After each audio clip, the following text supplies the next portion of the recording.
Chapter का जो related accounting standard है वो है अकाउंटिंग स्टैंडर्ड 14।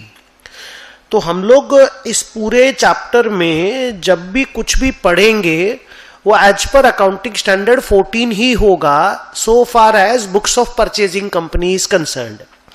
एक्चुअली अमलगमेशन में दो कंपनियां इन्वॉल्व होती है, एक परचेजिंग कंपनी जो दूसरे का बिजनेस को अक्वायर करती है और एक वेंडर कंपनी जो अपने बिजनेस को दूसरे को सेल करती है।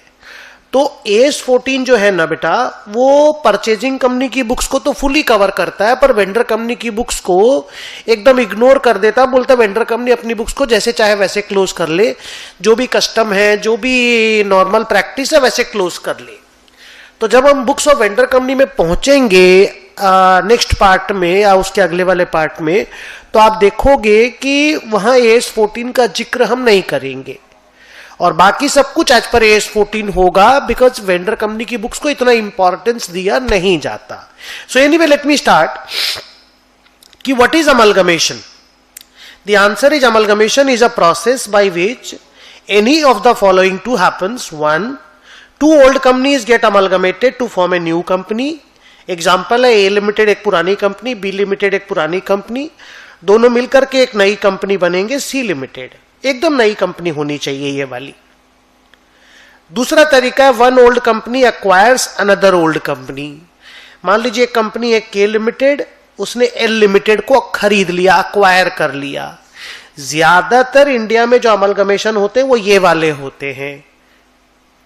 अब अगर के लिमिटेड एल लिमिटेड को अक्वायर कर लेता है वो भी अमलगमेशन है, ए बी मिलके सी बनता है तो वो भी अमलगमेशन है। टेंशन मत लेना, दोनों ही हम लोग इस टॉप चैप्टर में कवर करेंगे और दोनों का ही अकाउंटिंग प्रोसेस 100% सेम है।